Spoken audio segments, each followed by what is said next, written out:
Good morning, Principal Sir, Vijaya ma'am, Sudha ma'am, Revati ma'am, my dear teachers, students, and parents.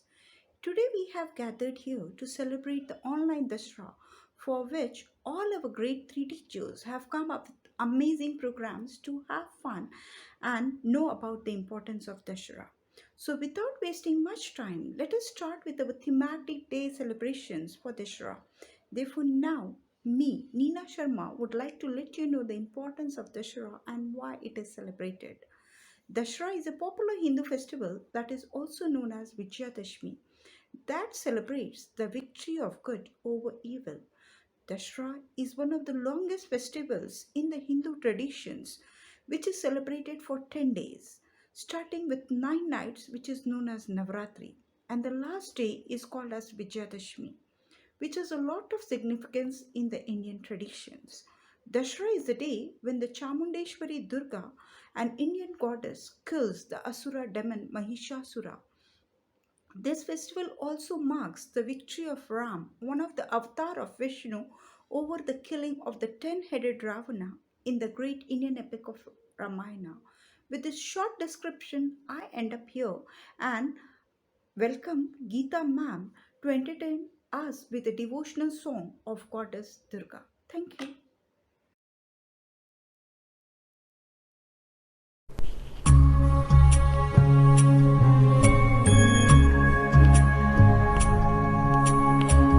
भोर भये दिन चढ़ गया मेरी अम्बे। भोर भये दिन चढ़ गया मेरी अम्बे।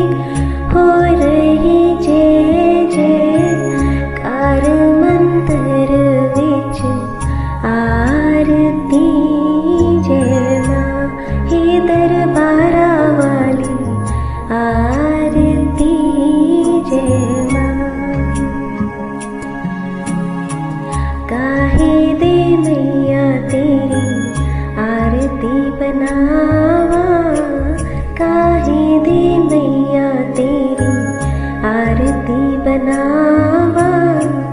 काहे दे पावा विच बाती मंदिर विच आरती। जय मां तू है चोलिया वाली आरती। जय मां सर्व सोने दे तेरी आरती बनावा। सर्व सोने दे तेरी आरती बनावा। आगर कपूर पावा बाती मंदिर विच आरती। जय मां पिंडी वाली आरती।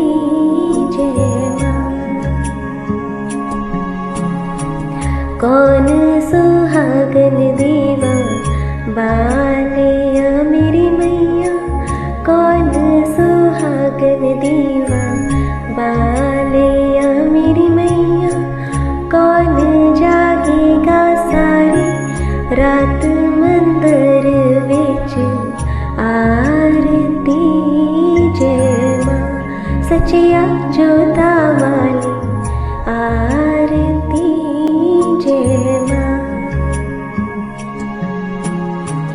सर्व सुहागन देवा बालिया मेरी मैया। सर्व सुहागन देवा बालिया मेरी मैया। ज्योत जागेगी सारी रात मंदिर विच आरती। जय मां जय पहाड़ा वाली आरती। जय मां जुग जुग जीवे तेरा जमुवे दराजा। जुग जुग जीवे तेरा जमुवे दराजा। जिस तेरा पवन बनाया मंदिर विच आरती। जय मां पवना वाली आरती।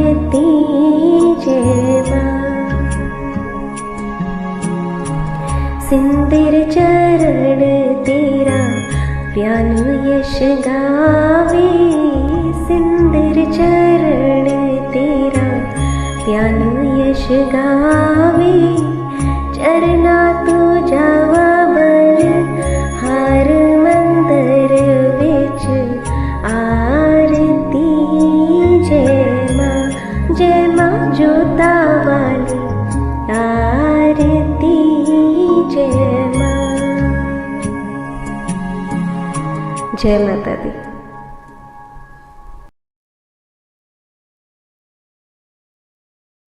Hello children everyone, how are you all?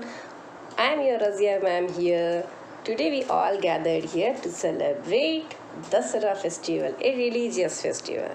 So let us see in our country India how this festival is celebrated. India is a place where all the religions are equally treated and respected. Our country experiences peace, harmony and brotherhood because of unity. We celebrate different festivals together and learn different languages, cultures, etc. So dear children, Dasara celebration in India highlights the perfect example of unity in diversity of India. Whether it is fireworks, dancing, feasting or fasting, Dasara is one of the popular festivals of India. Even though the central theme of the grand festival is the victory of good over evil, people from different regions of India prepare for Dasara festival every year. Has looked at the ways of the celebration in different parts of our India. So let us see few states how this festival is celebrated. So let us see Durga Puja or Dasara in West Bengal. Dasara in Kolkata gives us ultimate experience of your life. The biggest festival in West Bengal based on puja, pandals, delicious offerings, bhogs and plenty of food stalls all over the world to take part in the Kolkata Dasara celebrations. Dasara in Mysore, in the state of Karnataka, as a unique culture and tradition. It was named after the demon named Mahisasura, who was killed by goddesses Durga. Dasara in Hyderabad, Telangana. People worship the goddesses Gauri in the form of Batkama during the 9 days of Navratri. So let us see some more details about this festival Batkama by our Uma Sita ma'am. Thank you. Batkama is a floral festival predominantly celebrated in the state of Telangana. Every year this festival is celebrated for 9 days. It starts on Bhadrapada Purnami and continues till Durgastami. This Batkama depicts the cultural spirit of Telangana. Batkama is arranged with unique flowers which have even medicinal value too. This is made in the form of a temple gopuram shape which has 7 concentric layers. And the meaning of Batkama in Telugu is Mata goddess coming alive, and goddess Mahagauri is worshipped in the form of Batkama. On this festive day, women wear traditional sari combining with nice jewelry and accessories, and girls dress up themselves in lehenga and half saris, which add beauty to the festive season. You all want to witness this event of Batkama? Now with the help of a small song, all of you can witness this event. After this, your most lovable teacher Shikha ma'am will tell you a small story. So all of you wait and watch.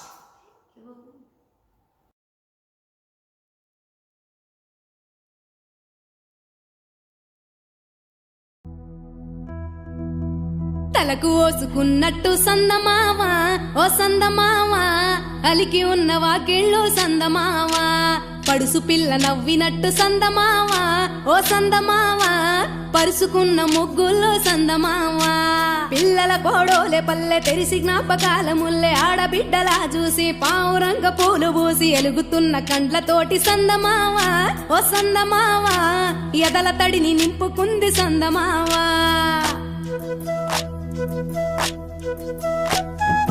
ఒక్కేసి పువ్వేసి డొల్ల వడబోసి శ్రీరామ రఘురామ తుమదీయలో రెండేసి పూలేసి డొల్ల వడబోసి శ్రీరామ రఘురామ తుమదీయలో ఏమి పూలో గాని ఎంత గుమగుమ శ్రీరామ రఘురామ తుమదీయలో పువ్వుల్ల విలువ తెలుపవేసలిగా శ్రీరామ రఘురామ తుమదీయలో పువ్వుకు పుట్టేడు కాయకు తట్టేడు కొమ్మకు కోసేడు ఎత్తెత్తు ముగురాల ఏడేడు బంగ్లాల గౌరమ్మ కూసున్న గద్దెలు ఏలేని సీతమ్మ కూసున్న సీసాపలేలేని గౌరీ కాటమరాయ పటువయ్య పూలు శ్రీలక్ష్మి నీ మహిమలో గౌరమ్మ చిత్రమై దోచనమ్మ గౌరమ్మ బతుకమ్మ బతుకమ్మ ఉయ్యాలో బంగారు బతుకమ్మ ఉయ్యాలో బంధాలు కలిపేనే ఉయ్యాలో బాధల్ని బాపేనే ఉయ్యాలో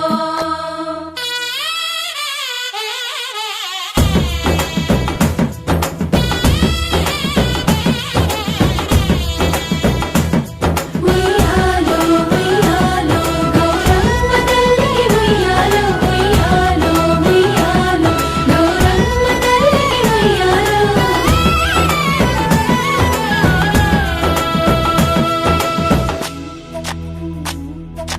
గౌరమ్మకే పసుపు పూసే తంగెల్లో తిలకాము దిద్దేను మందార పూలో గున్నాలు పెట్టేను గునుగు గుమాడులో తాంబాల మంత ఒడి తామర పూలో అట్లా పూలే కట్టె చూడు ఉయ్యాలో సీతా జడ పూల సిగ్గే ఇయాలో పూలే మోసినట్ట చేతులలో పూలో బతుకుని చెట్టి మా బంగారు తల్లో ఎంగిలి పూలతోటి అయ్యేను పొదలో 9 రోజులు నిండేని బలలో సప్పట్లు సప్పరాలు సుత్తు ముచ్చల్లో పుట్టింది సుగలో పెరిగింది సుగలో ఆడేది సుగలో పాడేది సుగలో ఇచ్చే వాయనాలు పుచ్చుకునే వాయనాలు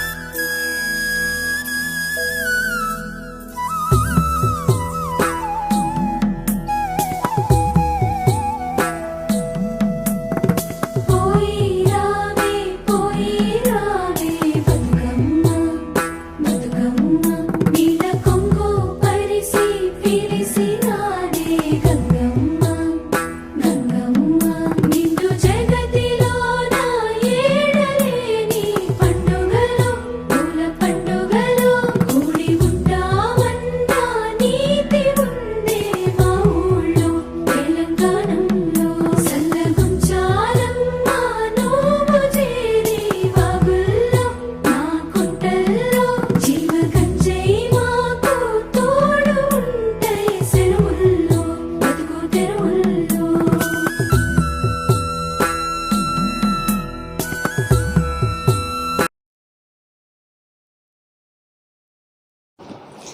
हेलो बच्चों, आपको पता है हम यहाँ आज क्यों आए हैं? आज हम यहाँ दशहरे का त्योहार मनाने आए हैं। आपको पता है कि दशहरा क्यों मनाया जाता है? नहीं, चलिए मैं बताती हूँ। दशहरे के त्योहार के पीछे बहुत सारी कहानियाँ हैं, लेकिन यहाँ मैं आपको सबसे ज़्यादा प्रचलित एक कहानी बताती हूँ। ये कहानी त्रेता युग से शुरू होती है। बच्चों, ये कहानी त्रेता युग की है। त्रेता युग में अयोध्या के राजा दशरथ थे। दशरथ जी की 3 पत्नियां थीं, कौशल्या, सुमित्रा और कैकेयी। राजा दशरथ जी के 4 पुत्र थे, राम, लक्ष्मण, भरत और शत्रुघ्न। उनमें से राम भगवान सबसे बड़े थे। राम भगवान की पत्नी का नाम सीता था। दशरथ जी के दिए हुए वचन के कारण भगवान राम को 14 वर्ष के लिए वनवास जाना पड़ा। परंतु जब वे वनवास जा रहे थे तब उनकी पत्नी सीता जी और लक्ष्मण जी भी उनके साथ गए। वन में जाकर वो एक कुटिया में रहने लगे। जब वे कुटिया में रह रहे थे तो ऊपर से एक राक्षसी देख रही थी कि कितने सुंदर राजकुमार हैं, मैं तो इनसे शादी करूंगी। पता है वो राक्षसी कौन थी? वो राक्षसी थी रावण की बहन। वो ऊपर से देखकर जब मोहित हो गई तो नीचे आकर राम जी से बोली कि तुम मुझसे शादी कर लो। राम भगवान ने आग्रह किया कि मैं आपसे शादी नहीं कर सकता, क्योंकि मेरी शादी हो चुकी है। मेरी पत्नी का नाम सीता है। मैंने उन्हें वचन दिया है कि मैं दूसरा विवाह नहीं करूँगा। राम भगवान सुपर्णखा को लक्ष्मण जी के पास भेज देते हैं। जब वो लक्ष्मण जी के पास जाती है तो लक्ष्मण जी गुस्से में उसकी नाक काट देते हैं। वो नाक कटने के बाद रोती हुई अपने भाई रावण के पास जाती है। बोलती है कि भैया वहाँ पर कुछ राजकुमार हैं, उन्होंने मेरी नाक काट दी। रावण गुस्से में आ जाता है और वहाँ पर पहुँचकर देखता है कि किसने मेरी बहन की नाक काटी है। तो वहाँ पर एक सुंदर सी युवती देखकर रावण सोचता है कि मैं इसको ही ले जाता हूँ और शादी कर लूँगा, इन्होंने मेरी बहन की नाक काटी। रावण एक मायावी सोने का हिरण कुटिया के पास भेज देता है। वहाँ पर कुटिया के पास वो सुंदर सा हिरण देखकर सीता जी मोहित हो जाती हैं और राम जी से कहती हैं कि मुझे वो हिरण चाहिए। राम जी सीता जी की बात मानकर हिरण को पकड़ने के लिए चले जाते हैं। जब वो हिरण को पकड़ने जाते हैं तो कुछ देर बाद बहुत ज़ोर से आवाज़ आती है। वह आवाज़ सुनकर लक्ष्मण जी और सीता जी दोनों घबरा जाते हैं। लक्ष्मण जी सीता जी से बोलते हैं कि आप चिंता मत करो, मैं जाकर देखता हूँ कि क्या हो गया भैया को, लेकिन मैं कुटिया के पास एक रेखा खींच देता हूँ, आप उसके पार नहीं जाना। सीता जी मान जाती हैं और लक्ष्मण जी वहाँ पर राम जी को देखने के लिए चले जाते हैं। जब सीता जी अकेली होती हैं तो वहाँ पर रावण साधु का भेष बदलकर जाता है और भिक्षा मांगने लगता है। सीता जी भिक्षा जैसे ही देती हैं तो वो मना कर देता है। साधु बोलता है कि मुझे बाहर आकर ही भिक्षा दो। सीता जी मना करती हैं लेकिन वो नहीं मानता है। फिर सीता जी बाहर आकर भिक्षा देने लगती हैं तो वो साधु रावण का रूप बदलकर उनको लेकर लंका चला जाता है और वहाँ पर अपने महल में रख देता है। सीता जी महल के अंदर नहीं जाती हैं, वो बाहर के एक बगीचे में पेड़ के नीचे बैठकर बोलती हैं कि मैं तुमसे शादी नहीं करूँगी, मैं अपने पति का इंतज़ार करूँगी, वो एक दिन ज़रूर आएंगे। रावण भी कहता है ठीक है, मैं देखता हूँ कब तक आते हैं। फिर जब भगवान राम सीता जी को ढूंढ रहे थे तभी हनुमान जी उन्हें मिलते हैं और हनुमान जी उनकी मदद करते हैं। हनुमान जी उड़ कर के देख कर आते हैं कि सीता जी कहाँ हैं। तो सीता जी उनको कहाँ मिलती हैं? लंका में। लंका में वो सीता जी को बताते हैं कि मैं हनुमान हूँ, मैं भगवान राम का सेवक हूँ, आप चिंता मत कीजिए, भगवान राम आकर आपको एक दिन ले जाएंगे। हनुमान जी वापस जाकर राम और लक्ष्मण जी को बताते हैं कि सीता जी तो समुद्र के उस पार लंका में हैं और वहाँ पर जाना संभव नहीं है। तो फिर राम भगवान बोलते हैं हम कैसे जाएंगे समुद्र के पार। अब हनुमान जी तो उड़ के चले गए थे। तब हनुमान जी को याद आता है कि हमारी ही वानर सेना में 2 ऐसे वानर हैं, नल और नील, जिनको की वरदान प्राप्त है कि जो भी चीज़ वो पानी में डालेंगे वो तैरने लगेगी, वो चीज़ डूबेगी नहीं, चाहे वो पत्थर ही क्यों ना हो। तब उन्होंने सोचा कि हाँ, इस तरह से तो हम समुद्र पर भी पुल बना सकते हैं। तो वही वो करते हैं। नल और नील जो दोनों वानर थे वो पुल को बनाना शुरू कर देते हैं और समुद्र में एक पुल तैयार हो जाता है। इसको राम सेतु बोलते हैं। जब भगवान राम देखते हैं कि अरे वाह, ये तो इन लोगों ने समुद्र के ऊपर भी पुल बना दिया, तो वो अपनी पूरी सेना के साथ लंका जाते हैं और लंका में रावण के साथ लड़ाई करके, उसका दहन करके, मतलब रावण को मार करके सीता जी को वापस ले आते हैं। आपको पता है, जिस दिन भगवान राम ने रावण को मारा था उस दिन को हम दशहरे के रूप में मनाते हैं। और जब भगवान राम सीता जी के साथ और लक्ष्मण जी के साथ वापस अयोध्या आए थे उस दिन को हम दिवाली के रूप में मनाते हैं। आशा करती हूँ आपको ये कहानी समझ में आई होगी और पता चल गया होगा कि हम दशहरा क्यों मनाते हैं। अब इस कार्यक्रम को आगे बढ़ाते हुए मैं फ़ातिमा मैम को बुलाना चाहूँगी, जो कि हमें अपने घर को सजाने के नए नए तरीके बताएंगी। children. Happy Dashera. Dashera means there is a lot of decorations, like you have to prepare for Rangoli and Puja Thalis and so much of different types of door torans. So today I am going to show you a very easy and very beautiful door toran. So what all you need for the door toran? Today I am going to show you. First of all, you need any type you take ribbons, some color papers, and here I am having a glitter paper, so I am using the glitter papers.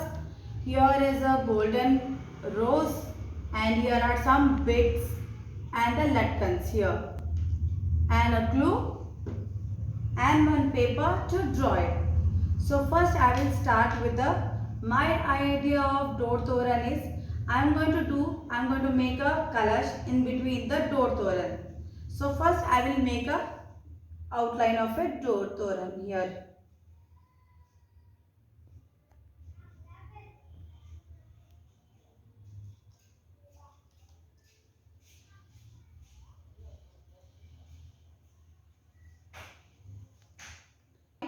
Outline of a kalash is ready. I am going to cut it with scissor.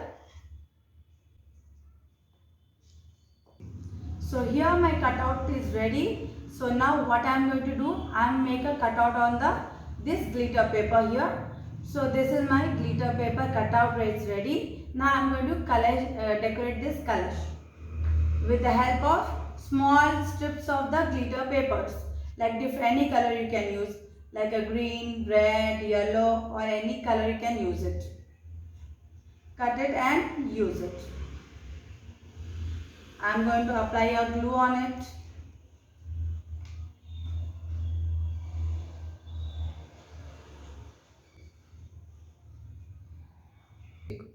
So now after sticking all the glitter lines here, my kalash is ready. I am going to decorate the top of this kalash and some of the leaves also.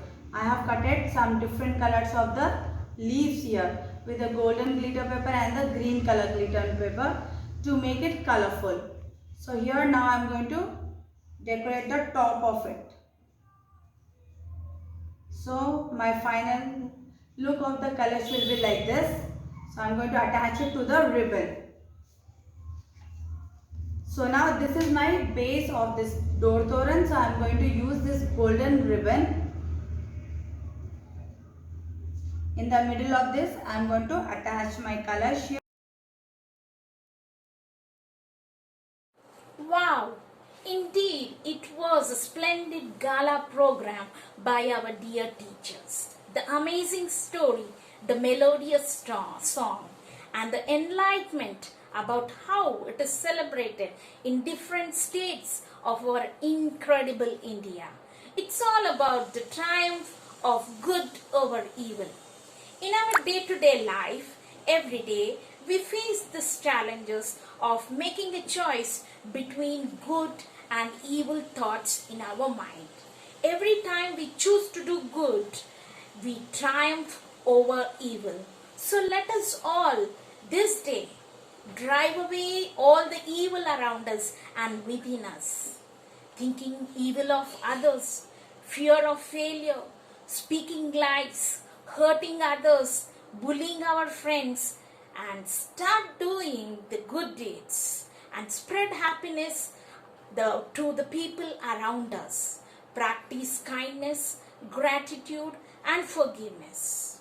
Almighty, the supreme power, is always there, who is keeping an account of all the good deeds we do and reward us what we do.